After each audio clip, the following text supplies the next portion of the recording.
వేద కాలాన్ని నేనేం చేశాను, ఆయుల కాలాన్ని 2 భాగాలుగా విభజించాలని చెప్పాను. ఎన్ని భాగాలు? 2. అవేంటి? సరే, ఫస్ట్ వన్ చేసి ఏం చెప్పాను?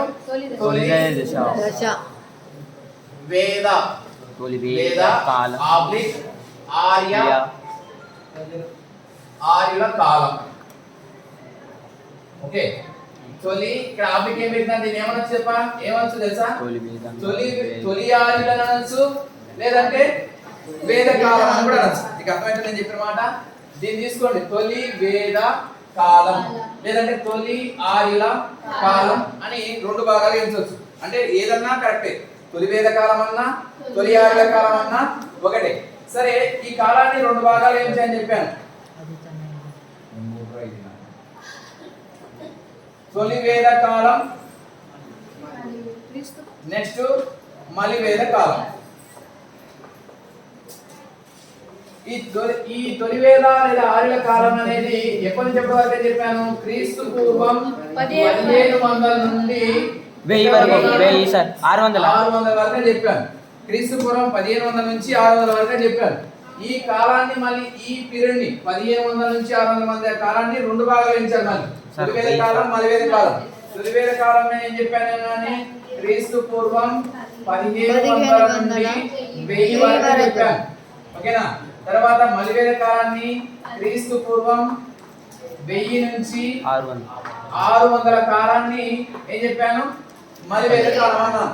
ఇప్పుడు ఇంకో ఇంపార్టెంట్ బిట్ చెప్తాను. తొలివేద కాలం అనేది లో రచించబడ్డ ఏంటివి అంటే వేదాలు, వేదాంగాలు, ఉపవేదాలు, వాటితో పాటు బ్రాహ్మణకాలు, అరణ్యకాలు, తర్వాత ఉపనిషత్తులు. ఓకేనా? మొత్తం ఏంటంటే చూడండి, వేదాలు, వేదాంగాలు, ఉపవేదాలు 3, బ్రాహ్మణకాలు, అరణ్యకాలు, ఉపనిషత్తులు ఎన్ని? 6. నెక్స్ట్ గుర్తుపెట్టుకోండి, ఇవి ఈ కాలంలో రచించబడ్డాయి. ఎవరి కాలం ఇది? ఎవరి కాలం? ఆర్యుల కాలంలో రచించబడ్డటువంటివి ఏంటివి? వేదాలు, వేదాంగాలు, ఉపవేదాలు, అరణ్యకాలు, బ్రాహ్మణకాలు, ఉపనిషత్తులు. నెక్స్ట్ మలివేద కాలంలో రచించబడి ఏంటంటే ఇతిహాసాలు. మలివేద కాలంలో రచించబడి ఏంటంటే ఇతిహాసాలు. ఓకే, ఇప్పుడు ఇంకొక బిట్ చెప్తాను. ఇతిహాసాలు ఎన్ని వస్తాయి? 2. ఏంటి? రామాయణం, మహాభారతం. నెక్స్ట్ ఇప్పుడు ఆర్యులు అనేవారు మన భారతదేశానికి ఎలా వచ్చారు అని ఎంతమంది చరిత్రకారుల అభిప్రాయం? 3. ఓకేనా? సరే, అదేంటో ఇప్పుడు నేను చెప్తాను. ఒకటేమో మధ్య ఆసియా నుంచి వచ్చారని ఒకరు చెప్పారు. ఎవరు మధ్య ఆసియా నుంచి వచ్చారని చెప్పిన వ్యక్తి ఎవరు? Very good, marks Muller. Okay, next రెండోది ఏంటంటే ఆర్కిటిక్. ఇది గత క్లాస్ లో మీకు మిస్టేక్ అయింది. గత క్లాస్ లో మిస్టేక్ అయినటువంటి వీటి కూడా చెప్తున్నా. మరి రెండోది ఏంటంటే వీళ్ళు ఆర్కిటిక్ ప్రాంతం నుంచి వచ్చారని చెప్పినటువంటి వారు ఎవరు అంటే ఎవరు? తిలక్ అని చెప్పాను. ఎవరు? తిలక్. తిలక్ మీన్స్ పూర్తి పేరు బాలగంగాధర తిలక్. అంటే నేనేం చెప్తున్నా, ఎవరు మధ్యాసియా నుంచి వచ్చారు, ఆర్కిటిక్ నుంచి వచ్చారు అంటే ఎవరు వచ్చారు? ఆర్యులు. ఓకే, నెక్స్ట్ మూడో అభిప్రాయం ఎక్కడి నుంచి అని చెప్పాను? ఎక్కడి నుంచి అని చెప్పాను? నాకు క్వశ్చన్ ఏంటంటే ఫస్ట్ ఎక్కడి నుంచి? వాళ్ళు మధ్య ఆసియా టిబెట్ నుంచి వచ్చారు అని చెప్పినటువంటి వ్యక్తి ఎవరంటే స్వామి దయానంద సరస్వతి. ఓకేనా? అంటే దీన్ని బట్టి చూడండి, ఆర్యులు అనేవారు మన భారతదేశానికి ఎక్కడి నుంచి వచ్చారు, అసలు ఇది మన భారతీయులేనా కాదా అనే విషయాన్ని ఎంతమంది అభిప్రాయపడ్డారు? 3 అభిప్రాయపడ్డారు. ఒకరేమో మధ్యాసియా నుంచి వచ్చారని చెప్పి మార్క్స్ ముల్లర్ అని చెప్తే, ఇంకో వ్యక్తి ఆర్కిటిక్ ప్రాంతం నుంచి వచ్చారని చెప్పి బాలగంగాధర తిలక్ చెప్పాడు. తర్వాత టిబెట్ ప్రాంతం నుంచి వచ్చారని చెప్పి స్వామి దయానంద సరస్వతి అని చెప్పాడు. మొత్తానికి ఎంతమంది చరిత్రకారుల యొక్క అభిప్రాయం? ఇక్కడ ఒక విషయం చెప్తా. అసలు ఆర్యులు అనేవారు మనం ఆల్రెడీ నేను లాస్ట్ క్లాస్ చెప్పుకున్నాం. ఆర్యులు అనేవారు మన భారతీయులా లేకపోతే విదేశీయులు? విదేశీయులు. ఓకేనా? విదేశీయులు అంటే ఎక్కడ వాళ్ళని చెప్పాను? ఆ. దక్షిణ రష్యా ప్రాంతంలో గడ్డి మైదానంలో వీరు నివసించేటటువంటి వారు. ఓకేనా? వీరు ఏం చేసేవారు అంటే పశువులను మేపుకునేటటువంటి వారు. ఎవరు వీళ్ళు? ఆర్యలు. ఆర్యులు అనేవారు పశువుల్ని మేపుకునేటువంటి వారు. ఈ పశువులను మేపుకునేటువంటి వారు భారతదేశంలోకి ప్రవేశించారు. ఇప్పుడు చెప్పబోయేది ఇంపార్టెంట్ వీడియో చెప్తున్నా. భారతదేశంలోకి ప్రవేశించారు. భారతదేశంలోకి ప్రవేశించడానికి ఒకటే ఒక మార్గం ఉంది. అంటే రాజుల కాలం నుంచి మన భారతదేశంలోకి ప్రవేశించేది ఒకటే మార్గం ఉంది. రాజుల కాలంలో అంటే ఫ్లైట్లు ఉన్నాయా? ఉన్నాయా లేవా? ఫ్లైట్లు లేవు. తర్వాత ట్రైన్లు ఉన్నాయా? లేవు సార్. లేవు. ఇంకా ఓడలు పడవలు ఉన్నాయా? ఉన్నాయి సార్. రాజుల కాలం ఉన్నాయి. లేవు. ఇంకా నేను గుర్తుపెట్టుకోండి, మీరు లెసన్ చెప్పేటప్పుడు నేను సార్ ఏ కాలానికి సంబంధించి చెప్తున్నాడు ఇప్పుడు మనం ఏడన్నా క్రీస్తు సెకండ్ క్రీస్తు సెకండ్ చెప్పకండి. క్రీస్తు పూర్వంలో ఉన్నాం సార్. క్రీస్తు శకంలో మనం ఇప్పుడు ఉన్నాం కాబట్టి క్రీస్తు శకంలో ఉన్నది టెక్నాలజీగా మనం డెవలప్ అయిపోయినాం, అవునా? కానీ మనం క్రీస్తు పూర్వం గురించి మాట్లాడుతున్నాం. క్రీస్తు పూర్వంలో ఇవి ఇప్పుడున్నాయి వస్తువులు అనేవి అప్పుడున్నాయా? లేవు సార్. కాబట్టి అర్థమైంది, క్రీస్తు పూర్వంలో మన భారతదేశానికి ప్రవేశించాలి అంటే కేవలం వస్తే మీరన్నట్టు ఓడ మార్గం కానీ లేదంటే నడుచుకుంటా కానీ లేదంటే గుర్రాల ద్వారా కానీ ఈ మన భారతదేశంలో ప్రవేశించాలి. కాబట్టి మన భారతదేశానికి విదేశీయులు ప్రవేశించడానికి ముఖద్వారం ఏంటి అంటే ఒకటే ఒకటి ఉంది. అదేంటో తెలుసా? ఖైబర్ బోలాన్ కనుమలు. ఏంటిది? ఖైబర్ బోలాన్. విన్నారా ఇది? లేదా? 10th క్లాస్లో రాలేదా? కనుమలు అంటారు దీన్ని. ఏమంటారు? కనుమలు. ఖైబర్ బోలాన్ కనుమలు. Very very important. మన భారతదేశానికి విదేశీయులు ప్రవేశించినటువంటి ముఖద్వారం ఎక్కడి నుంచి మన భారతదేశానికి ప్రవేశించారు విదేశీయులు అని అంటే ఖైబర్ బోలాన్ కనుమలగొండి. ఎక్కడి నుంచి? ఖైబర్ బోలాన్ కనుమలగొండి ప్రవేశించారు. అంటే దీని బట్టి అర్థం ఏంటి? ఇప్పుడు ఆర్యులు కూడా ఎక్కడి నుంచి వచ్చినట్టు ఇప్పుడు అంటే మన భారతదేశంలో ప్రవేశించింది ఎక్కడి నుంచి ప్రవేశించారు? ఖైబర్ బోలాన్ కనుమలగొండ మన భారతదేశంలో ప్రవేశించారు. భారతదేశంలోకి ప్రవేశించినప్పుడు పాకిస్తాన్, ఆఫ్ఘనిస్తాన్ అంటే అప్పుడు పేర్లు లేవండి, ఇప్పుడు ఉన్నాయి. పాకిస్తాన్, ఆఫ్ఘనిస్తాన్ గుండా ఈ ఖైబర్ బోలాన్ కనుమల గుండా మన భారతదేశంలోకి ప్రవేశించారు. ప్రవేశిస్తూ ఎందుకు ప్రవేశించారు? సరే, ఎందుకు వచ్చారు అంటే ఒక కారణం ఉంది. ఇప్పుడు వీళ్ళు ఏం చేస్తున్నారని చెప్పాను, వీళ్ళు ఎక్కడ గడ్డి మైదాన ప్రాంతంలో నివసించేవారు. గడ్డి మైదాన ప్రాంతంలో నివసించడానికి కారణం ఏంటి? వారు తినడానికా, పశువులు తినడానికా? పశువులు తినడానికి. అంటే వారు ఉపయోగించేటటువంటి లేదా మేపేటటువంటి లేదంటే వారిని పోషించేటటువంటి ఆ పశువుల్ని మేపడం కోసం ఆ యొక్క మేపేటటువంటి గడ్డి ప్రాంతం ఎక్కడ ఉందా అని చూశారు. ఇప్పుడు గడ్డి ప్రాంతం ఎక్కడ ఉంటుందిరా? గడ్డి అనేది లేదంటే గడ్డి ఎక్కడ మునుస్తుంది? నదీ పరివాహక ప్రాంతం లేదా నీటి వసతులు ఉన్న దగ్గర మునుస్తుంది. అయితే గత క్లాస్ లో మనం ఏం చెప్పుకున్నాం? ఒక నాగరికత గురించి చెప్పుకున్నాం. ఏ నాగరికత? సింధు నాగరికత. అంటే సింధు నాగరికత ప్రజలు ఎక్కడ నివసించారు? సింధు నది పరివాహక ప్రాంతాల దగ్గర నివసించారు. నివసించడం వల్ల వాళ్ళు ఏం చేశారు? ఆ నది ద్వారా ఆ యొక్క వాటర్ సోర్స్ ద్వారా ఏం పండించుకున్నారు? పంటలు పండించుకున్నారు. పంటలు పండడం వల్ల పచ్చదనంగా ఉంటుందా, ఎండిపోయి ఉన్నట్టుదా? ఆ పచ్చదనాన్ని మీరు చూశారు. ఎవరు చూశారు? అంటే మనము సింధు నది పరివాహక ప్రాంతం దగ్గరికి గత కాలంలో సింధు ప్రజలు నివసించే ప్రదేశం దగ్గరికి వెళ్తే మేము పోషించబడతాము, మేము పెంచుకునేటటువంటి పశువులు కూడా పోషించబడతాయనే ఉద్దేశంతో ఎక్కడికి వచ్చారు అంటే సింధు నది పరివాహక ప్రాంతం దగ్గరికి వచ్చారు. అంటే దీన్ని బట్టి చరిత్రకారుల అభిప్రాయంలో 2 అభిప్రాయాలు చెప్పాను. సింధు నాగరికత అనేది అంతం కావడానికి 2 కారణాలు చెప్పాను. మొదటిది సింధు నది ఉప్పొంగడం వల్ల, రెండోది అంటే దీన్ని బట్టి మనం ఇంకో 2వ కారణం కూడా మనం అర్థం చేసుకోవచ్చు. అంటే సింధు ప్రజల యొక్క నాగరికత దగ్గరికి, వారి యొక్క పట్టణాల దగ్గరికి ఎవరు వచ్చారట? ఆర్యులు వచ్చారు. దీన్ని బట్టి అర్థమైంది, ఆర్యులు బహుశా వారి మీద యుద్ధం చేసిండొచ్చు లేదంటే దాడి చేసిండొచ్చు అనే యొక్క నిర్ధారణ మనకు సమీపిస్తుంది. సరే, మొత్తాన్ని మాత్రం ఆర్యులు అనే వారు ఎక్కడి నుంచి వచ్చారు? ఖైబర్ బోలాన్ కనుమల గుండా మన భారతదేశం ప్రవేశించారు. చరిత్రకారుల అభిప్రాయం ప్రకారం మధ్యాసియా, ఆర్కిటిక్ ప్రాంతం, తర్వాత టిబెట్ ప్రాంతం నుంచి వచ్చారని చెప్పడం జరిగింది.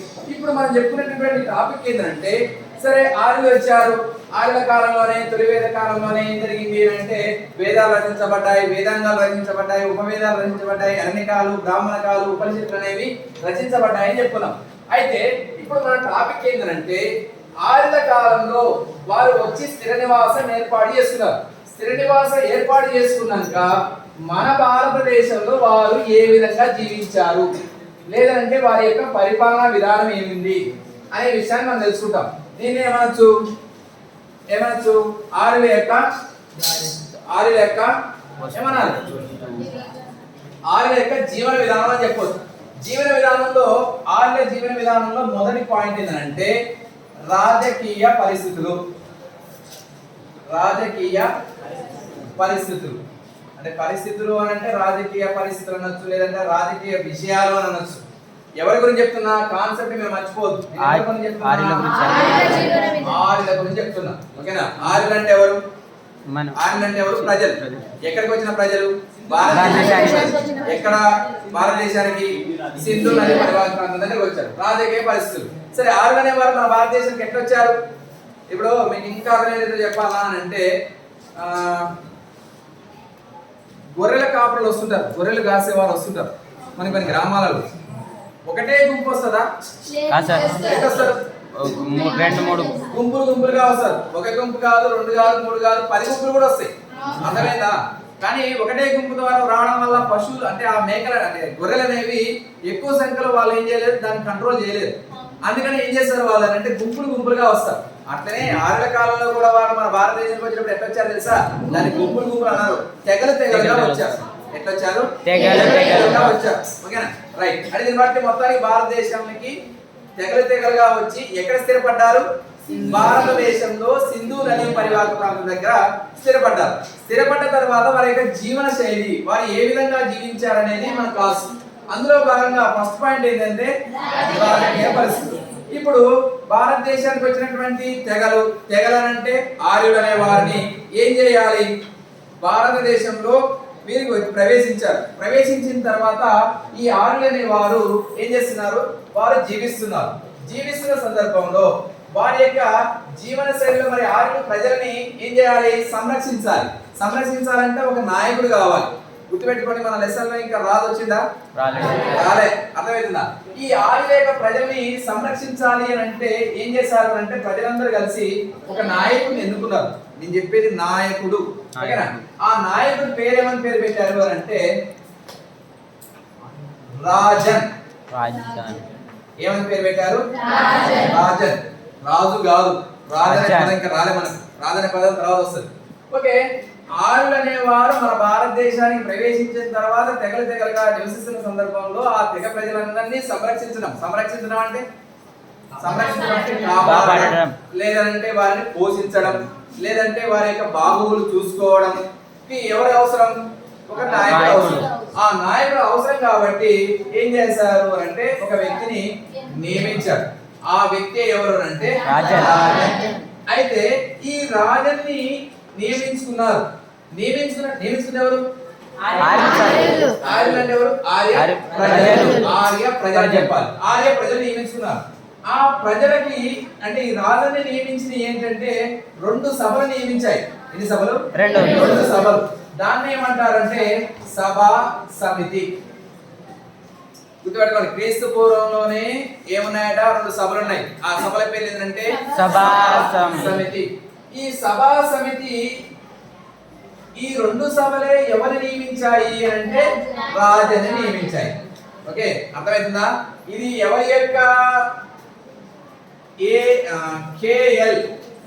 కేఎల్ భాష్యం అనేటటువంటి చరిత్రకారుల యొక్క అభిప్రాయం ఏంటంటే సభా సమితి అనే 2 సభలు ఉన్నాయి. ఈ సభలలో ఎవరున్నారు అంటే సభలో ఉన్నది ఎవరంటే వీళ్ళు ఏమని చెప్పాను? వీళ్ళు ఎట్లా వచ్చారో మర్చిపోదు. తెగలు అంటే సభలో ఎవరున్నారంటే తెగ పెద్దలు ఉన్నారట. ఎవరున్నారు? తెగ పెద్దలు. తర్వాత సమితిలో ఉన్న వ్యక్తులు ఎవరంటే సామాన్య ప్రజలు. గుర్తుపెట్టుకోండి, ఎవరి యొక్క అభిప్రాయం ఇది? కేఎల్ భాష్యం యొక్క అభిప్రాయం. ఓకే, అయితే తెగ పెద్దలు అంటే అర్థం ఏంది? అంటే పెద్దవాళ్ళు, అంటే పెద్దవాళ్ళు అంటే బాగా డబ్బున్న వాళ్ళు అనొచ్చు, లేదా ధనికులు అనవచ్చు. వారిని ఏమన్నారు? తెగ పెద్దలు అన్నారు. ఇక సామాన్య ప్రజలు అంటే ఇప్పుడు ఇప్పుడు జనరేషన్ లో కూడా ఎవరు ఉంటారా? ఉన్నవారు, మధ్యతరగతి వారు, పేదవారు, 3 వర్గాలు ఉంటాయి. మనం ఇప్పుడు ప్రజెంట్ సిచ్యువేషన్ ఎవరు ఉంటారు? ధనికులు, మధ్యతరగతి వారు, తర్వాత పేదవారు, 3 వర్గాలు ఉంటాయి. ఆ కాలంలో 2 వర్గాలు ఉన్నాయి. అంటే ఇది పెద్దలు, సామాన్య ప్రజలు. అంటే దీనికి ఇంకా పెద్దలు అనే వాళ్ళు ఏమన్నారంటే తెలుసా? ధనికులు అన్నారు. ఓకేనా? ధనికులు ఎవరున్నారు? సామాన్య ప్రజలు ఉన్నారు. ఓకేనా? ఈ ధనికులు సామాన్య ప్రజలు ఎందులో ఉన్నారు? సభలో ఎవరున్నారా బాబు అంటే సామాన్య ప్రజలు ఉన్నారా? ఎవరున్నారు? ధనికులు ఉన్నారు. నెక్స్ట్ సమితిలో ఎవరున్నారు? సామాన్య ప్రజలు ఉన్నారు. మీరు ఇరువురు కలిసి ఎవరిని ఎన్నుకున్నారు? రాజ్యాన్ని నాయకుడు. నన్ను ఎన్నుకున్నారు కాబట్టి రాజన్ నేను మీ అందరి మీద నేను లీడర్ని కాబట్టి నేను ఏం చెప్తే మీరు అది పాటించాలి అని ఈ సార్ నిలడానికి వీలు లేదు. నిలకడం అని తెలుసు అంటే హుషారు చేయడానికి వీలు లేదు. హుషారు చేయడానికి నెక్స్ట్ ఇతను సొంత నిర్ణయాలు తీసుకోవడానికి కూడా వీలు లేదు. ఏమైనా నిర్ణయాలు తీసుకోవాలంటే ఎవరి యొక్క పర్మిషన్ కావాలి? సభ ఎవరున్నారు? మీరు పర్మిషన్ లేకుండా రాజన్ ఏ పని కూడా చేయడానికి వీలు లేదు. అర్థమవుతుందా? ఓకే. అంటే ఇది సభలో ధనికులు ఉన్నారని అంటే తెగ పెద్దలు ఉన్నారని సమితిలో సామాన్య ప్రజలు ఉన్నారనే విషయాన్ని ఎవరు చెప్పారు మనకు? కేఎల్ భాష్యం అనేటటువంటి చరిత్రకారుడు చెప్పడం జరిగింది. సరే, మొత్తానికి మీరు భారతదేశానికి వచ్చినటువంటి వారు తెగగా ఏర్పడి తెగ నాయకుడిగా ఏర్పడిందే కాకుండా రాజ అధికారాన్ని ఏం చేశారు? ఒక అధికారికునిగా నియమించడం జరిగింది. ఇతనికి సహాయ సహకారం అందించడానికి 2 వ్యక్తులు ఉన్నారా? సహాయ సహకారం అందించడానికి ఎంతమంది ఉన్నారట? 2 వ్యక్తులు. ఆ 2 వ్యక్తులు ఎవరంటే మొదటి వాడు పురోహితుడు. మొదటి వాడు ఎవరంటే పురోహితుడు. రెండో వాడు సేనాపతి లేదా సేనాధిపతి.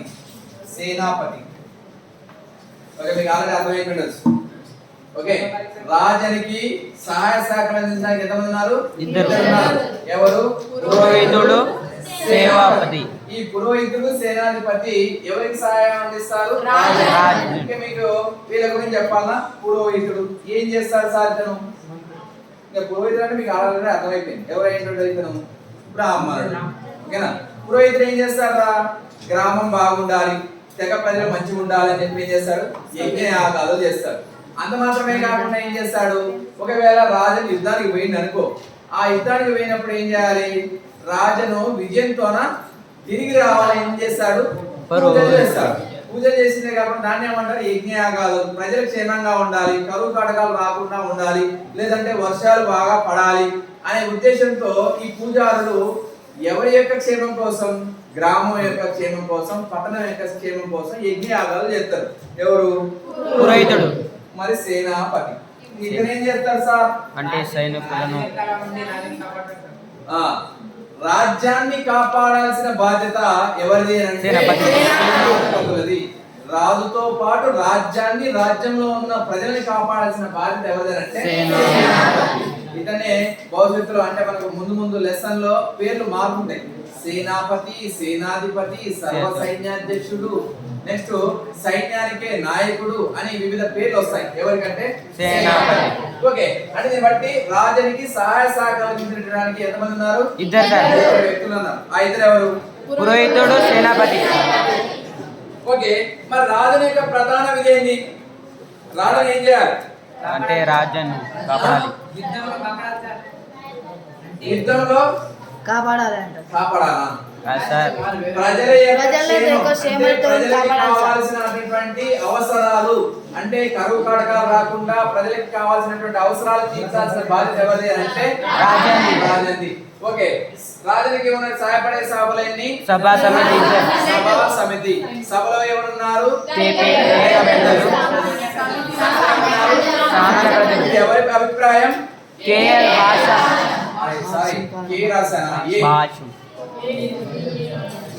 భాష్యం యొక్క అభిప్రాయం. ఓకే, ఇది దేని పరిస్థితి? రాజకీయ వ్యవస్థలో ఉన్నటువంటి పరిస్థితి. సరే, ఇక రెండో పాయింట్ ఏంటంటే మరి రాజకీయంగా వీరు ఎదిగారు అంటే ఒక పరిపాలన యంత్రాంగాన్ని ఏర్పాటు చేసుకున్నారు. పరిపాలన యంత్రాంగాన్ని అంటే ఏంటి? అతని ఒక తెగ నాయకుని ఏర్పాటు చేసుకున్నారు. తెగ నాయకుడితో పాటు తెగ రెండు సభలు ఏర్పడ్డాయి. రెండు సభలతో పాటు ఇంకేం జరిగిందిరా? వారు ఒక ఇద్దరు వ్యక్తులను నియమించుకున్నారు. ఆ ఇద్దరు వ్యక్తులు ఎవరు అని అంటే ఇక్కడ ఒక విషయం చెప్తా మీకు. రాజకీయ పరిస్థితిలో ఒక విషయం చెప్తా. ఏంటి అంటే ఆర్యుల కాలంలో ఒక యుద్ధం జరిగిందిరా. ఆ యుద్ధం పేరు ఏంటంటే 10 మంది రాజుల యుద్ధం. 10 మంది రాజుల యుద్ధం. ఓకే, ఒక విషయం చెప్పాలి అంటే ఇది ఏంటి అంటే 10 మంది రాజుల యుద్ధం అనేది ఒకటి జరిగింది. ఈ 10 మంది రాజుల యుద్ధంలోనే మనకు ఒక బిట్ వస్తుంది. ఏం బిట్టు అంటే అది మీకు చెప్పారు, ఇది ఎక్స్ప్లెయిన్ చేస్తే మీకు అర్థమైంది. 10 మంది రాజులు అంటే కాదు మీకు అర్థమైంది. 10 మంది అంటే ఏం అవపడుతుంది? ఎంత? 10. ఈ 10లో ఎవరున్నారంటే 5గురేమో ఆర్య నాయకులు. ఎవరు? ఆర్య రాజులు అని కూడా నచ్చు. రాజులు అంటే ఐ మీన్ నాయకులు. నెక్స్ట్ ఈ 5 మంది, మిగతా 5 మంది ఆర్యులు కాదు, దారిని ఏమనొచ్చు? అనార్యులు అని కూడా అనొచ్చు. అనార్యులు అంటే ఆర్యులు కానటువంటి వారు. వింటున్నారా? ఓకే, 10 మంది రాజుల యుద్ధం గురించి చెప్తున్నా. ఈ 10 మంది రాజుల యుద్ధంలో 5గురేమో ఆర్య నాయకులు, ఇంకొక 5గురేమో అనార్యులు. వీళ్ళ మధ్యలో ఏం జరుగుతుందంటే ఈ సార్లకి యుద్ధం జరుగుతుంది. ఎంతమంది సార్లకి? 10 మంది సార్లకి యుద్ధం జరుగుతుంది. ఇట్లా చెప్పాలి మీకు, ఇట్లా చెప్తే అర్థమైంది. ఈ 10 మంది సార్లు యుద్ధంలో ఇందులో భరత వంశం వారు ఉన్నారు. ఇందులో ఏ వంశం? భరత వంశం. ఆర్యుల వంశంలో ఆర్యుల్లో అనేక వంశాలు ఉన్నాయి. అందులో ఏ వంశం పాల్గొన్నది? భరత వంశం పాల్గొన్నది. అందుకనే మీకు తెలుసు, ఇంతకుముందు క్లాస్ లో చెప్పాను. లాస్ట్ క్లాస్ లో చెప్పాను భారతదేశానికి పేరు ఎలా వచ్చింది అని అంటే నేను పేరు చెప్పాను. ఏంటి? భరతుడు పాలించడం వల్ల భారతదేశానికి, అంటే భరతుడు మీన్స్ అంటే భరత వంశం. నేను ఏమంటున్నా ఇక్కడ? భారత. ఇది వంశం. ఓకేనా? ఈ భరత వంశం వారు ఇందులో పాల్గొన్నారు. మొత్తానికి వీరి మధ్యలో జరిగినటువంటి యుద్ధంలో అనార్యులు అనేవారు ఓడిపోతారు. అనార్యులు అనేవారు ఓడిపోయి ఆర్యులు గెలుస్తారు. ఓకేనా? అంటే దీన్ని బట్టి అర్థమైంది, ఆర్యులు విజయం సాధిస్తారు. ఈ ఆర్యులు విజయం సాధించిన తర్వాత వీరు ఏం చేస్తారు అంటే ఒక నాయకుని అంటే ఆ విజయం సాధించడంలో సుదాసు అనేటువంటి వ్యక్తి విజయం సాధించారు. అంటే భరత వంశానికి చెందినటువంటి రాజు, అతని పేరు ఏంటంటే సుదాసు. ఈ సుదాసు అనేటువంటి వ్యక్తి విజయం సాధిస్తాడు.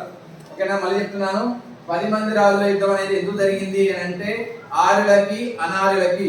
ఆర్యులు అనేటటువంటి వారు ఉన్నారు, అనార్యుల మధ్య. గుర్తుపెట్టుకోండి, యుద్ధం అనేది ఎందుకు జరుగుతుందా? యుద్ధం అనేది ఏం జరుగుతుంది? ఒక ప్రాంతాన్ని గెలుచుకోవాలి. ఇప్పుడు నాకు ఫర్ ఎగ్జాంపుల్ 10 గ్రామాలు ఉన్నాయి. ఈ 10 గ్రామాలే కాదు, నీకు ఇంకొక పక్కన ఇంకో రాజ్యాలు ఉన్నాయి. ఆ రాజ్యాలు కూడా ఆక్రమించుకోవడం వల్ల రాజ్యం అనేది తగ్గుతుందా పెరుగుతుందా? పెరుగుతుంది అనే కాన్సెప్ట్ తో రాజులు యుద్ధాలు చేసేవారు. వీరి యొక్క ఉద్దేశం ఏంటంటే ఎవరి మీద పెత్తనం చెలాయించవచ్చు, వీళ్ళని ఓడిస్తే పెత్తనం చెలాయించవచ్చు. ఆ ఉద్దేశంతోనే భరత వంశానికి చెందినటువంటి సుదాసులు ఏం చేశారు? వీరి మధ్య యుద్ధం జరిగింది. ఈ ఆర్యుల యొక్క వంశంలో భరత వంశానికి చెందినటువంటి వ్యక్తి రాజు పాల్గొంటాడు. అతనే సుదాసు వ్యక్తి. అని బట్టి ఆర్యులు అనేవారు విజయం సాధిస్తారు. విజయం సాధించడానికి ముఖ్యమైన కారకుడు ఎవరు అంటే సుదాసు. అర్థమవుతుందా? ఓకే, మొత్తానికి ఇతనే కాకుండా ఈ యుద్ధం అనేది ఎక్కడ జరిగింది? ఇది కూడా ఇంపార్టెంట్ బిట్. 10 మంది రాజుల యుద్ధం అనేది ఎక్కడ జరిగింది అని అంటే రావి నది దగ్గర జరిగింది. ఎక్కడ జరిగింది? రావి నది. ఇదేంటి సార్? ఇదేంటి సార్? Very good. సింధు నది యొక్క ఉపనది. సింధు నది, దీని సింధు నది ఏమన్నారా? సప్త సింధు ప్రాంతం అన్నాం. అంటే ఇప్పుడు ఆర్యులు అనే వారు ఎక్కడ నివసిస్తున్నారు? సప్త సింధు నది పరివాహక ప్రాంతాల దగ్గర నివసిస్తున్నారు. ఎవరు? ఆర్యులు అనేవారు. మనం చెప్పుకునే టాపిక్ కూడా ఏ ప్రాంతానికి సంబంధించి అంటే సప్త సింధు ప్రాంతం. భారతదేశంలో ఏ ప్రాంతం అంటే సప్త సింధు. సప్త అంటే మనం ఇంతకుముందు చెప్పాను, సప్త అంటే ఎన్ని? 7. అందులో ఏమేంటివి? ప్రధానమైనది ఏంటంటే సింధు. సింధుకి ఎన్ని ఉపనదులు ఉన్నాయి? 5. అవి ఏంటివి? రావి, జీలం, బియాస్, సట్లెజ్, జీలం. ఓకేనా? ఈ 5 ఉపనదులు అంటే సింధు నది 1 ప్లస్ ఉపనదులు 5 ఎన్ని? 6. ఇంకొకటి ఉంది సరస్వతి. ఏంటది? ప్రధానమైనది సరస్వతి నది. ఇవన్నీ కలిపి ఎన్ని అవుతున్నాయిగా? 7. దీన్ని ఏమన్నారు అంటే సప్త సింధు నది అన్నారు. ఓకే, ఈ సప్త సింధువులు లేదా సింధు నదికి ఉపనది అయినటువంటి రావి నది దగ్గర ఏం జరిగిందంటే ఏ యుద్ధం జరిగింది? 10 మంది రాజుల యుద్ధం. ఇప్పుడు చెప్పండి, 10 మంది రాజుల యుద్ధం అనేది ఏ ప్రాంతం దగ్గర జరిగింది అంటే రావి నది. ఇంకా చెప్పాలంటే రావి నదికి మరో పేరు కూడా ఉంది, పరుష్ని. ఏమంటారంటే పరుష్ని అని కూడా అంటారు. రావి నదికి మరొక పేరు. ఓకే, కాబట్టి ఈ యుద్ధంలో మొత్తానికి ఎవరు? సుదాసు అనేటువంటి వ్యక్తి విజయం సాధిస్తాడు. ఓకే, ఈ 10 మంది రాజుల వల్ల ఏం తెలిసింది? తెగ నాయకులు అనేవారు అంటే ఆర్యులు అనేవారు యుద్ధ వీరులు కూడా అని మనకు ఈ యుద్ధం ద్వారా తెలుస్తుంది. సరే, ఇప్పుడు నెక్స్ట్ పాయింట్ ఏంటంటే రాజకీయ పరిస్థితులు అంటే రాజకీయ వ్యవస్థ చెప్పుకున్నాం. రాజకీయ వ్యవస్థ తర్వాత మనం ఏం చెప్పుకోవాలిగా? వీరు ఏమేమి చేశారు అంటే ఏమేమి పండించారు, వీరి యొక్క జీవన విధానం ఏంది అనే విషయం తెలుసుకోవాలి. అది ఎక్కడ చెప్పబడుతుంది అంటే ఆర్థిక వ్యవస్థ. ఈ ఆర్థిక వ్యవస్థలో వీరి యొక్క ప్రధాన వృత్తి ఏంది? ఎవరి యొక్క ప్రధాన వృత్తి? వీరు ప్రధానంగా 2 వృత్తులు ఉన్నాయి వీళ్ళకి. ఎన్ని వృత్తులు? 2. మొదటిది ఏంటంటే వ్యవసాయం. రెండోది ఏంటంటే పశుపోషణ. ఆర్థిక వ్యవస్థ అనగానే మనం గుర్తుంచుకోవాల్సిన విషయం ఏం తెలుసా? ప్రజల యొక్క ముఖ్య వృత్తి ఏంది? ప్రజలు ఇప్పుడు ఫర్ ఎగ్జాంపుల్ మనం బ్రతుకుతున్నాం, ఎట్లా బ్రతుకుతున్నాం? వ్యవసాయం. అందుకే మనం ఏమంటారా, భారతదేశానికి వెన్నెముక ఎవరు అంటే అంటే రైతు ప్లస్ సైనికుడు అంటాం. అలానే మరి రైతు లేకపోతే మనం తినలేము. మరి వీరు కూడా బ్రతకాలంటే ఏం కావాలి? వ్యవసాయం, పశు. దాంతో పాటు పశుపోషణ అంటే సార్ పశువుల వల్ల ఏమవుతుంది? పాలు. ఇప్పుడు మీకు విషయం ఓకే, వెరీ గుడ్. అయితే ఇప్పుడు ఆర్యులు అనే వారిని ప్రధాన వృత్తి ఏమని డిసైడ్ అయితే చెప్తారు చెప్పండి. నేను చెప్పే క్వశ్చన్ మీరు జాగ్రత్తగా వినండి. ఆర్యులు అనే వారిని ప్రధాన వృత్తి ఏమని డిసైడ్ చేస్తారు? ఈ రెండింటిలో ఒకటే చెప్పాలి సార్. వ్యవసాయం, అది కాకపోతే గిరి. ఫస్ట్ ఏమో చెప్పారు గిరి. ఫస్ట్ ఏం తెలుసా? ఆర్యులు అంటే ఏ ఆర్యులు? తొలి ఆర్యుల యొక్క ప్రధాన వృత్తి ఏంటో తెలుసా? పశుపోషణ. రాయొచ్చు కదా సార్, మరి వ్యవసాయం ఎందుకు రాస్తుంది అని అంటారు. ఈ 2 కూడా చేశారు. ఈ రెండింటిలో ప్రధానమైనది ఏంటంటే పశుపోషణ. ఇంకొక విషయం చెప్తా. ఆర్యుల కాలంలో ప్రధానంగా యుద్ధం జరిగేది. ఏం జరిగేది? యుద్ధం జరిగేది. ఆ యుద్ధం దేనికోసం జరిగేది తెలుసా? పశువుల గురించి. పశువులు. ఆ పశువులు ఏంటో తెలుసా? ఏంటివి? ఆవుల కోసం యుద్ధం జరిగేది. ఎందుకు సార్ ఆవుల కోసం యుద్ధం జరిగేది అని అంటే వీళ్ళకి ప్రధానమైనది చెప్పాను. వీరు మన భారతదేశంలో ప్రవేశించారు, పచ్చిక బయల్లో ఉండాలి, దక్షిణ రష్యాలో గడ్డి మైదానంలో జీవించేవారు అని చెప్పుకున్నాం. అలా గడ్డి మైదానంలో జీవించుకునే వారు గడ్డి తిని బతుకున్నారా? ఎవరికి గడ్డి పెడతారు? ఆవులు పోషించడం కోసం మన భారతదేశానికి వచ్చారు, గుర్తుపెట్టుకోండి. అయితే ఈ ఆవుల యొక్క జరిగేది అంటే ఆవుల కోసం యుద్ధం జరిగేది అని ఒక మాట అంటారు. ఏమంటారు తెలుసా? దాన్ని గవిష్టి అంటారు. ఇది గుర్తుపెట్టుకోండి, వెరీ వెరీ ఇంపార్టెంట్. ఆరుల కాలంలో ఆవుల కోసం జరిగినటువంటి యుద్ధాన్ని ఏమనేవారు అని అంటే గవిష్టి అనేవారు. సరే, గవిష్టి అంటే అర్థం ఏంటి అంటే దీనికి ఒక అర్థం కూడా ఉంది. మళ్ళీ గవిష్టి అంటే అర్థం ఏంటి తెలుసా? ఆవుల కోసం అన్వేషణ అని అర్థం. ఏంటి తెలుసా? ఆవుల కోసం అన్వేషణ. ఇంకా మీకు అర్థమైందో చెప్పాలా? ఆ కాలంలో క్రీస్తు పూర్వం కాలంలో 1500 నుంచి 1000 మధ్య కాలంలో ఒక మనిషి విలువ ఎంత తెలుసా? 100 ఆవులతో సమానం. ఏం సార్ పశుత్వం పోసిరా? ఒక మనిషి విలువ ఎంత అంటే తెలుసా? 100 ఆవులతో సమానం అంట. అంటే దీని బట్టి అర్థం ఏంది? ఇప్పుడు ఫర్ ఎగ్జాంపుల్ బాగా ఉన్నోడు అని అంటే ఎట్లా చెప్తాం? వాడి దగ్గర డబ్బు కానీ లేకపోతే ఇంకేముంటే ఉన్నోడు అని చెప్తాం. భూమి. భూమి ఓకేనా? డబ్బు ఎక్కువ ఉన్నా గానీ లేదంటే భూమి ఎక్కువ ఉన్నా గానీ వాడు బాగా డబ్బున్నోడు రానంటాం. ఓకేనా? వీరి కాలంలో ఏం తెలుసా, బాగా ధనికుడు, బాగా ధనవంతుడు అని ఎట్లా అంటారు తెలుసా? ఎన్ని ఆవులు ఎక్కుంటే వాడంతా ధనవంతుడు. అందుకే ఆ ఆవుల కోసం ఏం చేసేవారు? ఏ యుద్ధం చేసుకునేవారు? గవిష్టి అనే యుద్ధం చేసుకునేవారు. గవిష్టి అంటే అర్థం ఏంది? ఆవుల కోసం యుద్ధం చేసేవారు ఆవులు. ఓకే, అయిపోయింది. అంటే పశు పోషణ అనేది మీకు అర్థమైపోయింది. దాంతో పాటు పశువులు అంటే సార్ పాలిస్తాయి, పాలు తాగుతారు, పాతని బతారు. దాంతో పాటు ఏం చేశారట? ప్రధానమైనది మాత్రం ఇదే, పశు పోషణే. కానీ రెండోది ఏంటి అంటే వ్యవసాయం కూడా చేశారు. వ్యవసాయంలో వీరు ఏం పండించారు అంటే వరి, గోధుమ, బార్లీ, ఇంకా అనేకమైన పంటలు, అంటే వాణిజ్య పంటలు, అంటే పండ్లు కావచ్చు, కూరగాయలు కావచ్చు, అవి కూడా పండించడం జరిగింది. ఎవరు? ఆర్యులు. అంటే దీన్ని బట్టి ప్రధానంగా వ్యవసాయం కూడా వీరు చేశారు. పశు పోషణతో పాటు ఏం చేశారు? వ్యవసాయం కూడా చేయడం జరిగింది. సరే, ఇది ఆవుల కోసం అన్వేషణలో భాగంగా తరచు ఏం చేసేవారు వీళ్ళు? యుద్ధాలు చేయడం జరిగేది. యుద్ధాలు చేసిందే కాకుండా ఈ యుద్ధం గురించి, ఏ యుద్ధం? అనే యుద్ధం ఎందులో పేర్కొనబడింది అని అంటే వేదాలన్నీ 4. అతి ప్రాచీనమైన వేదం ఏంటి? ఋగ్వేదంలో చెప్పబడింది. గవిష్టి అనే యుద్ధం గురించి దేంట్లో చెప్పబడింది? ఏ వేదంలో అంటే ఋగ్వేదంలో. వీళ్ళ ఆవుల కోసం తణుకులు వచ్చేవాళ్ళు, యుద్ధం చేసేవారు అనే విషయాన్ని మనకి ఎందులో పొందుపరిచారు అంటే ఋగ్వేదంలో పొందుపరచడం జరిగింది. గుర్తుపెట్టుకోండి, 4 వేదాలలో అతి ప్రాచీనమైనది ఏంటంటే ఋగ్వేదం. Okay, right. అయితే ఇది ఏ పరిస్థితి చెప్తున్నాం మనం? ఏ పాయింట్ చెప్తున్నాం? ఆర్థిక వ్యవస్థ. సరే, నెక్స్ట్ ఆర్థిక వ్యవస్థ తర్వాత మూడో విషయం. మూడోది ఏంటిగా చెప్తారు ఎవరన్నా?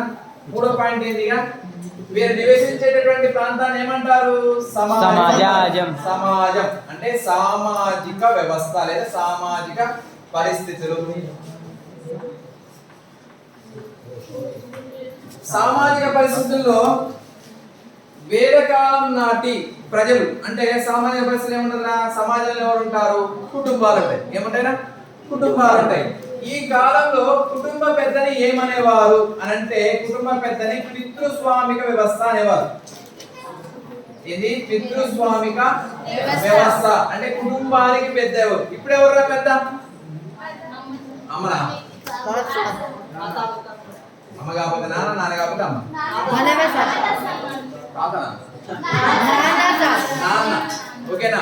సేమ్. అంటే దీన్ని బట్టి గుర్తుపెట్టుకోండి. అంటే మనం ఇక్కడ అర్థం చేసుకోవాల్సింది, గుర్తుపెట్టుకొని ఇంతకుముందు క్లాసులో చెప్పాను, మనం చెప్పుకునేది మొత్తం క్రీస్తు శకం కాదు. క్రీస్తు పూర్వంలో వారు మనకి నేర్పించినవి, మనకు పరిచయం చేసినవి మనం చెప్పుకుంటున్నాం.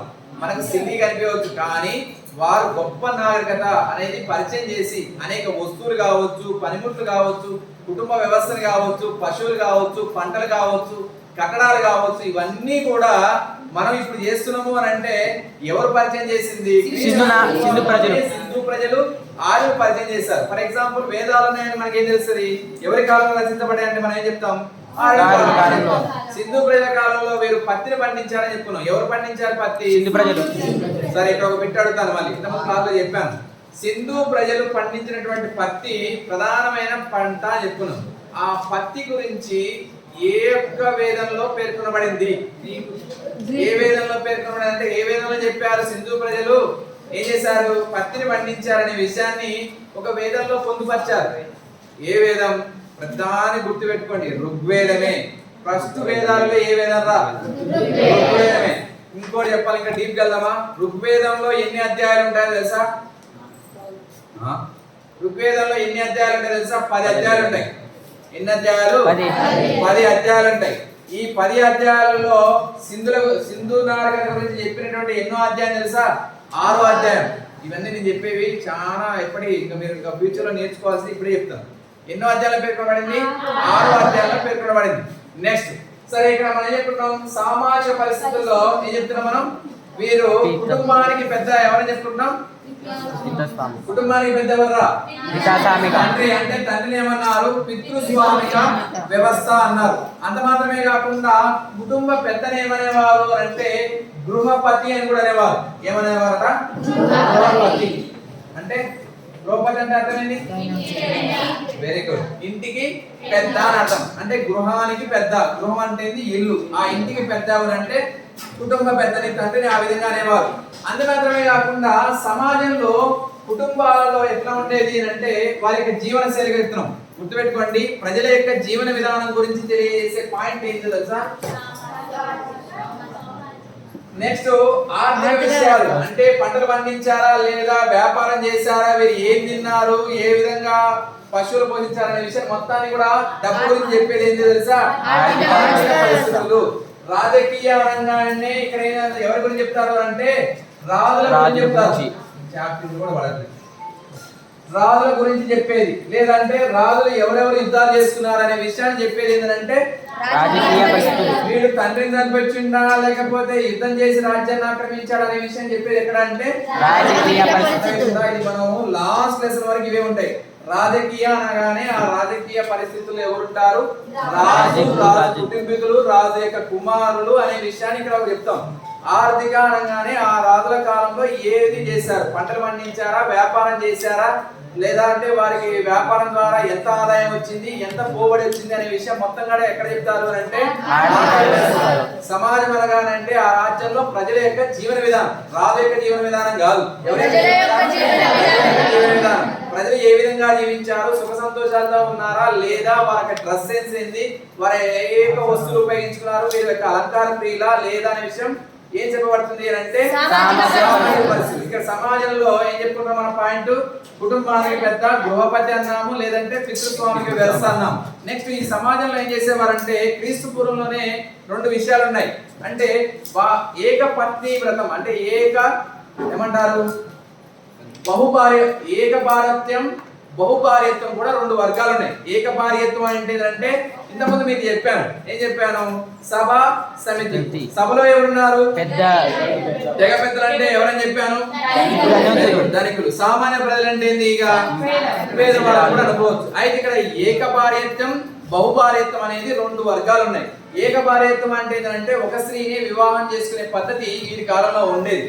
బహుభార్యత్వం కూడా ఉంది. బహు అంటే అర్థమైంది ఎక్కువ, ఒకరి కంటే ఎక్కువ. అది ఇద్దరు కావచ్చు, ముగ్గురు కావచ్చు, 10 మంది కావచ్చు. ఆ బహుభార్యత్వం కూడా ఎవరి కాలంలో ఉంది? ఆరుల కాలంలో అమల్లో ఉండేది. అది ఎవరు చేసేవారు? బహుభార్యత్వం అనేది ధనికులు. ఎంతమంది చెప్పాను తెలుసారా? బాగా ఉన్నత వర్గం వారు, డబ్బున్న వారు ఏం చేసేవారు? బహుభార్యత్వాన్ని, అంటే ఎక్కువ మంది వారిని స్త్రీలను వివాహం చేసుకునేవారు. సరే, ఇదే కాకుండా వీరి కాలంలో తొలి వేద ఆర్యుల కాలంలో సామాజిక పరిస్థితుల్లో రెండు విషయాలు లేవు. బాల్య వివాహాలు లేవు. ఏంటి తెలుసా? బాల్య వివాహాలు లేవు. గుర్తుపెట్టుకోండి, ఏ కాలంలో బాల్య వివాహాలు లేవు అని అంటే ఏ కాలంలో? తొలి ఆర్యుల కాలంలో లేవు. నెక్స్ట్ రెండోది కూడా అంశం ఏంటంటే సతీ సాగమనం కూడా అమలులో లేదు. ఏది అమలులో లేదు? అమలులో లేని రెండు చెప్తున్నారా? అవేంటంటే బాల్య వివాహాలు, సతీ సాగమనం అనేది అమలు లేదు. బాల్య వివాహం అంటే మీకు తెలుసా? బాల్య వివాహాలు అంటే అమ్మాయికి 6 సంవత్సరాల నుండి కుర్రోడికి 60 సంవత్సరాలు ఉన్నాయనుకో. కుర్రోడికి 60 సంవత్సరాలు. కుర్రోడు అయితేరా ముగ్గురోడు అయితేరా? ఏం మాట్లాడలేరా? కుర్రోడికి అంటే 60 సంవత్సరాల ఉన్నకి వివాహం. అంటే తక్కువ వయసు ఉన్నటువంటి అమ్మాయిని ఎక్కువ వయసు ఉన్న అబ్బాయికి పెళ్లి చేయడాన్ని బాల్య వివాహం. అదేదా? నెక్స్ట్ సతీ సాగమనం. ఈ సతీ సాగమనం అంటే తెలుసు కదా? సతీ సాగమనం అంటే ఏంటి? భర్త చనిపోయినటువంటి చితి మీద, అంటే భర్త చనిపోయినటువంటి చితి మీద ఏం చేసేవారు? చితి అంటే మంట పెడతారు కదా, కాల్ చేస్తారు కదా బాడీని, శవాన్ని. ఆ యొక్క చితి మీద కూడా ఏం చేసేవారు అంటే తన భార్యని ఆ చితి మీద వేసేవారు. అలాంటి దుస్థితి వీరి కాలంలో లేదు, తర్వాత కాలంలో వచ్చింది. సతీ సాగమనం అనేది తర్వాత కాలంలో వచ్చింది. అంటే దీని బట్టి అర్థం ఏంటి అంటే తొలి ఆర్యుల కాలంలో రెండు పద్ధతులు లేవు. ఏ దాంట్లో? సామాజిక పరిస్థితులు. ఏవేంటి? బాల్య వివాహాలు లేవు, సతీ సాగమనం అనేది అమలులో లేదు అని చెప్పొచ్చు. సరే, ఇంకా ముందుకెళ్ళినట్టయితే స్త్రీలు పురుషులు ఇంతకుముందు చెప్పాను. స్త్రీ పురుషులకి సమాన హోదా ఉంది. సమాన హోదా అంటే ఫర్ ఎగ్జాంపుల్ ఇంతకుముందు నేను చెప్పాను, రాజునికి సహసహకరించడానికి 2 సభలు ఉన్నాయని చెప్పాను. ఏమేంటి? సభ, సమితి. అంటే ఈ సభా సమితిలో కేవలం పురుషులే ఉండేవారా అంటే కాదు, పురుషులతో పాటు ఎవరు ఉండేవారు? కూడా ఉండేరు. అంటే ఆ కాలంలో చూడండి, క్రీస్తు పూర్వంలోనే స్త్రీకి అంత ప్రాధాన్యత ఉన్నది అని అర్థం చేసుకోవాలి ఇక్కడ మనం. అంటే స్త్రీలు పురుషులతో పాటు సభలోను, సమితిలో పురుషులతో పాటు సమితిలో కూడా ఏం చేసేవారు? పాల్గొనేవారు. నెక్స్ట్ అంత మాత్రమే కాకుండా స్త్రీ పురుషులు ఇరువురు కూడా సభలో పాల్గొనేదే కాకుండా పురుషుడు ఏదైతే అధికారం చెలాయించేవాడో స్త్రీ కూడా సమాన హోదా కలిగి ఉన్నది. అంటే దీన్ని బట్టి అర్థం ఏంటి? పురుషుడు ఎంతనో స్త్రీ కూడా అంతనే ఉంది. తర్వాత కాలంలో స్త్రీ స్థానం తగ్గిపోతుంది, పురుషుడి స్థానం ఎక్కువైతుంది. కానీ ఇక్కడ నేను ఎందుకు చెప్తున్నానంటే వ్యత్యాసం, తొలి ఆరుల కాలంలో స్త్రీ ఇరువులకి అంటే స్త్రీ పురుషుల ఇరువురికి కూడా ఏముంది? సమాన హోదా కలిగి ఉన్నారు. నెక్స్ట్ రెండో పాయింట్ ఏంటంటే స్త్రీ పురుషులు ఇరువురు కూడా వీరి యొక్క వస్త్రశైలి అంటే వీరు నూలు వస్త్రాలు లేదంటే సన్నని వస్త్రాలు అంటే వీరు ఉపయోగించారు. అంటే స్త్రీ పురుషులు ఇరువురు కూడా సేమ్ వస్త్రాలు ధరించేవారు. అంటే ఇంకా చెప్పాలి అంటే అలంకార ప్రియులు అనొచ్చు. స్త్రీ పురుషులు కూడా సేమ్ అలంకరించుకునేవారని కూడా చెప్పవచ్చు. సరే, ఈ విధంగా స్త్రీ పురుషులు ఇద్దరు శరీర భాగంపై ఏమి వేసుకున్నారు? ఏ దుస్తులన్నా నూలుతో ఉడికినవి ఉన్ని దుస్తులని వీరు ధరించేవారని కూడా చెప్పవచ్చు. సరే, ఇంతకుముందు ఏం చెప్పుకున్నాను మనం? వీరు పండించిన అంటే వీరు ఆహారం ఎలాంటి ఆహారం తినేవారు? ప్రజలే కదా తినేది. ఇక్కడ ప్రజలు ఉన్నారా? సామాజిక పరిస్థితులు ఎవరున్నారు? వారి యొక్క ప్రజలు ఏం తినేవారు అంటే గోధుమ, బార్లీ, వరి లేదులేండి, గోధుమ బార్లీని ఎక్కువగా తినేవారు. గోధుమ, బార్లీ. ఇంకా పశువులు అంటే ఏం చేస్తారు? పశువులు ఉన్నాయంటే ఏమున్నట్టురా? పాలు. పాల ఉత్పత్తి ఎక్కువగా ఉంది కాబట్టి వీరి ఆహార విధానంలో పాలు కూడా, పాలతో పాటు ఏం చేసేవారు అంటే పండ్లు కూడా ఎక్కువగా తినేవారు. సరే, ఇదే కాకుండా సామాజిక పరిస్థితుల్లో ప్రజలకి ఏమున్నాయి తెలుసా? వినోదాలు కూడా ఉన్నాయి. ఏమున్నాయి? వినోదాలు అంటే మనం టైం పాస్ ఏం చేస్తారా? మీకు సండే వచ్చింది లేకపోతే 2 days హాలిడేస్ వచ్చింది అంటే ఈ పుస్తకాన్ని చదువుతారు. బాగానే ఉంటుంది. ఏం చేస్తారు? టైం పాస్ కి టీవీ చూస్తారు, లేదంటే ఈ 2-4 గంటల సెల్ ఫోన్ ఉంది అనుకోండి, ఇంకేం చేస్తాం? సినిమాకి వెళ్తాం, సినిమా చూస్తారు. కానీ ఈ ఆరుల కాలంలో వీరికి వినోదాలు ఏంటంటే దాదాపు సంగీతం. వీరికి వినోదాలు ఏంటి తెలుసా? సంగీతం, రథ పోటీలు తెలుసా? గుర్రపు స్వారీ అవి.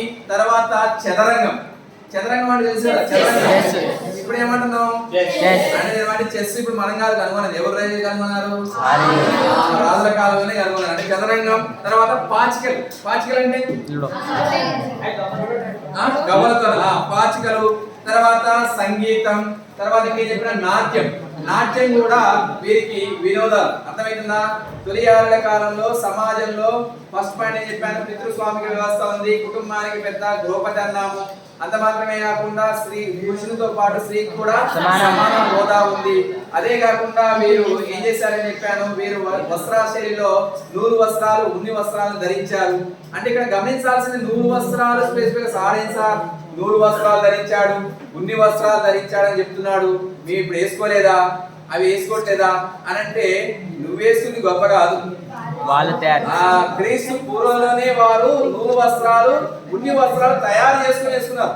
ఎవరో తయారు చేస్తే మనం వేసుకుంటున్నాం కానీ వాళ్ళు ఏం చేస్తారు? వారే స్వయంగా తయారు. అంటే ఆ కాలంలోనే నూలు వస్త్రాలు, ఉన్ని వస్త్రాలు అనేవి ఉన్నాయని చెప్పి మనం గ్రహించాలి.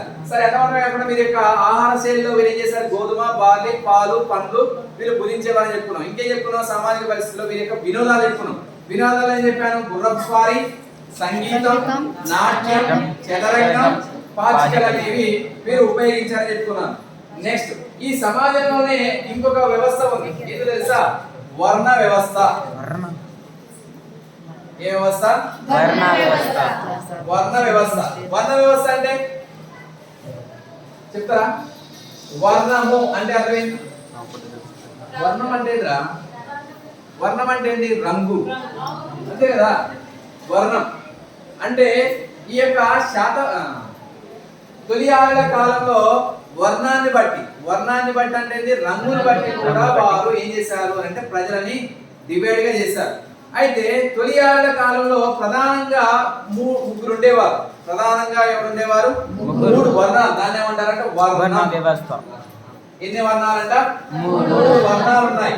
3 వర్ణాలలో మొదటి వారు ఎవరంటే యుద్ధ వీరుడు. మొదటి వారు ఎవరు? యుద్ధ వీరుడు. రాసుకోండి. మొదటి వారు ఎవరంటే యుద్ధ వీరుడు. రెండో వారు పూజారుడు. రాయాలా? సార్ రెండో వాడు పూజారి. యుద్ధ వీరుడు, పూజారుడు, తర్వాత సామాన్య ప్రజలు.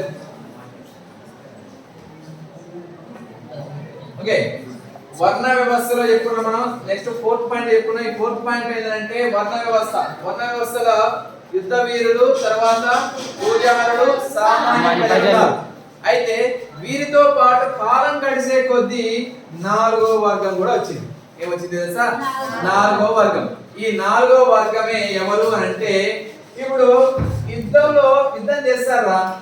రెండు వర్గాల మధ్య యుద్ధం జరుగుతుంది. ఈ రెండు వర్గాల మధ్య యుద్ధంలో ఇద్దరు గెలుస్తారా? ఒకటి గెలుస్తాడు. ఒకటి గెలుస్తాడు. ఓడిపోయిన అని ఏం చేసేవారు అంటే పట్టుకొచ్చి బానిసలుగా చేసుకునేవారు. ఏం చేసుకునేవారు? బానిసలుగా తెలుసు కదా, వారి యొక్క రాజ్యాన్ని తీసుకొచ్చి అన్ని పనులు చేయించుకోవడం.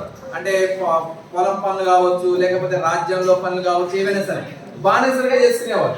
వారిని ఏమన్నారు అంటే శూద్రులు అన్నారు.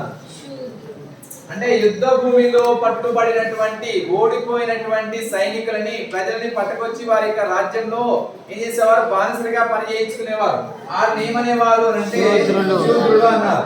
ఓకే, ఇది ఇంకో ఇంపార్టెంట్ బిట్ చెప్తున్నాం. అదే తెలుసా? ఈ విషయాన్ని ఎక్కడ చెప్పబడింది అంటే ఋగ్వేదంలో ఎన్ని అధ్యాయాలు ఉన్నాయని చెప్పాను? ఎన్ని అధ్యాయాలు చెప్పాను? 10 అధ్యాయాలు చెప్పాను. ఆ 10 అధ్యాయాలలో 10వ అధ్యాయంలో చెప్పబడింది ఈ విషయం. ఏ విషయం? ఆర్యుల కాలంలో వర్ణ వ్యవస్థలో 3 వర్ణాలు ఉన్నాయి ప్రధానంగా. అవి యుద్ధ వీరుడు, పూజారులు, సామాన్యులు. కాలం గడిచిన కొద్దీ ఏమైంది? యుద్ధంలో పట్టుబడ్డ వారిని ఏం చేశారు? బానిసలుగా చేసుకున్నారు. ఆ బానిసలే ఎవరు అంటే శూద్రులు అని చెప్పడం జరిగింది. అయితే ఈ శూద్రుల పని ఏందిగా? ఈ పై 3 వర్గాలకి అంటే యుద్ధ వీరులకి, పూజారులకి, సామాన్య ప్రజలకి ఏం చేయాలి? వీళ్ళు సేవ చేయాలి. అందుకే వీరు శూద్రులుగా ఎంచబడ్డారు. ఓకే, ఇది వర్ణ వ్యవస్థలో ఉన్నటువంటి ముఖ్యమైన విషయంగా చెప్పవచ్చు. అయితే ఋగ్వేదంలో ఎందులో పొందుపరచబడింది అని చెప్పాను? ఏ అధ్యాయంలో? 10వ అధ్యాయంలో. సరే, ఇక్కడ ఒక విషయం చెప్తాను. ఏంటంటే ఈ వర్ణ వ్యవస్థలో ఒక అంశం ఉంది. ఏంటంటే కుటుంబం పోషించబడాలి అని అంటే కుటుంబం ఏం చేయాలి? పోషించబడాలి. ఫర్ ఎగ్జాంపుల్ మన కుటుంబం ఉంది. ఇప్పుడు కుటుంబానికి పెద్దవారు అమ్మ, నాయన, అమ్మ. ఇప్పుడు నువ్వు పోషించబడుతున్నావు అంటే వాళ్ళు ఏం చేస్తున్నారు? వ్యవసాయం చేసేవాళ్ళు వ్యవసాయం చేస్తుంటారు, ఉద్యోగం చేసేవాళ్ళు ఉద్యోగం చేస్తుంటారు, పనికి వెళ్ళే వాళ్ళు పని చేస్తారు, ఉన్న భూమిని సేద్యం చేసుకుని మిమ్మల్ని చదివిస్తున్నారు అంటే పోషిస్తున్నారు. అంటే ఒక కుటుంబం పోషించబడాలంటే ఏం చేయాలి? పని చేయాలి. పని అంటే అది ఉద్యోగం కానీ, పని కానీ, పొలం పని కానీ, ఇంకేదైనా కానీ మొత్తానికి ఏం చేయాలి? పని చేయాలి. అయితే ఇందులో భాగంగా ఒక విషయాన్ని చెప్పడం జరిగింది. ఋగ్వేదంలో ఏం చెప్పబడింది అంటే ఒక వ్యక్తి అంటే ఏమని చెప్తున్నాడు అంటే నేను కవిని. ఏమని చెప్తున్నాడట? నేను కవిని, మా తండ్రి వైద్యుడట. అంటే ఒక వ్యక్తి ఏం చెప్తున్నాడంటే నేను కవిని, మా తండ్రి వైద్యుడు, మా తల్లి తోటమాలి. ఏంటంట? మా తల్లి తోటమాలి. అంటే మేమందరం కూడా కుటుంబ పోషణ కోసం మేము వేరు వేరు వృత్తులు చేసినప్పటికీ కూడా దేనికోసం చేస్తున్నాం అంటే కుటుంబ పోషణ కోసం చేస్తున్నామని ఒక వ్యక్తి చెప్పాడు. ఎందులో చెప్పబడింది అంటే ఋగ్వేదంలో.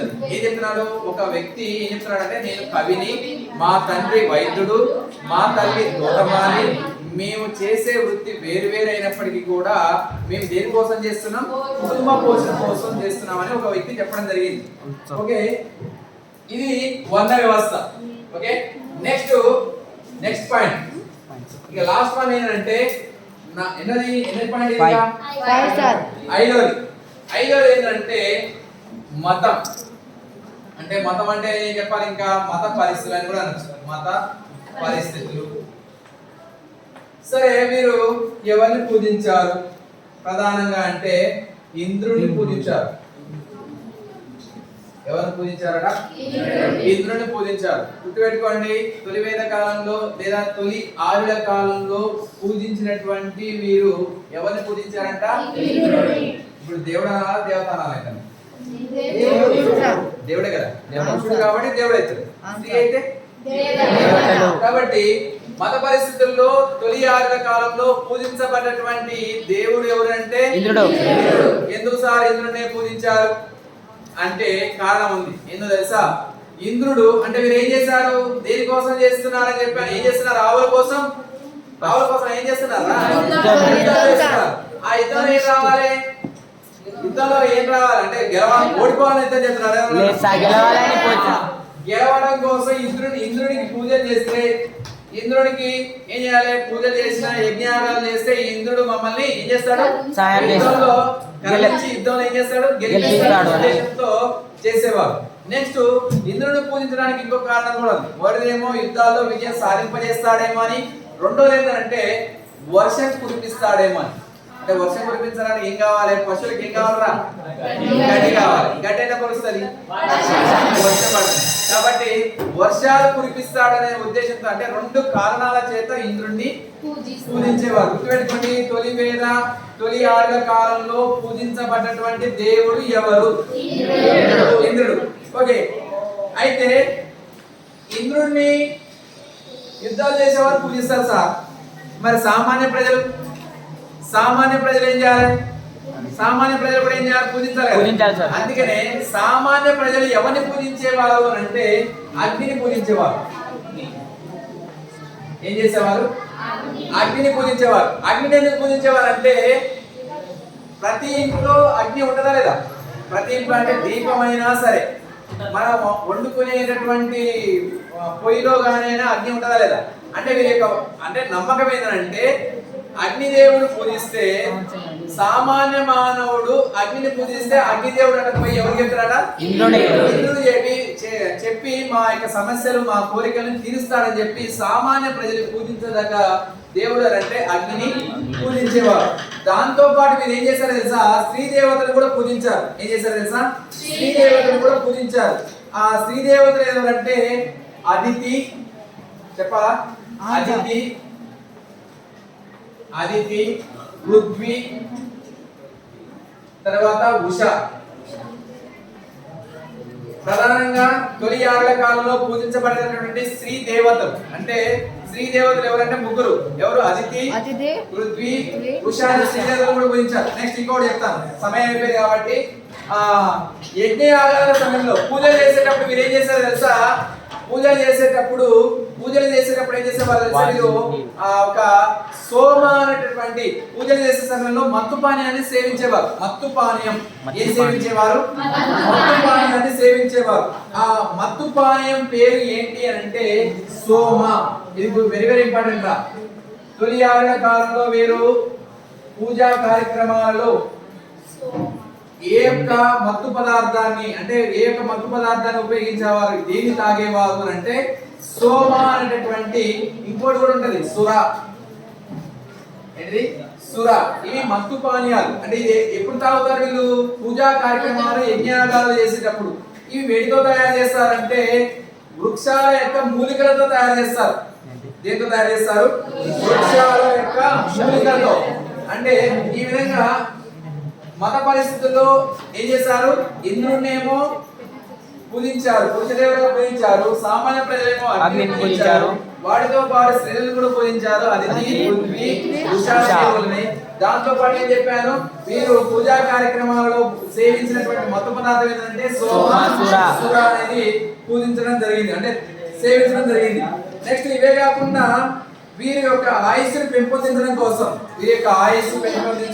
కోసం, లేదంటే సంతానం లేనటువంటి వారి కోసం ఏం చేసేవారంటే యజ్ఞయాగాలు చేసేవారు. ఈ యజ్ఞయాగాలు ఎవరు చేస్తారా?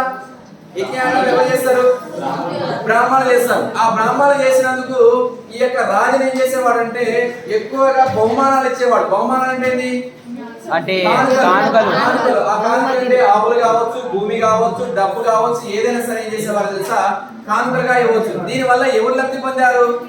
బ్రాహ్మణులు లబ్ధి పొందారు. ఓకే, ఇవి అంటే తొలివేద ఆరుల కాలంలో వారి యొక్క జీవన విధానం. మొదటి పాయింట్ రాజకీయ పరిస్థితులు, ఆర్థిక పరిస్థితులు, సామాజిక వర్గ పరిస్థితులు. ఎన్ని పాయింట్స్ మొత్తం? 5. ఇవి ఎవరి యొక్క కాలం?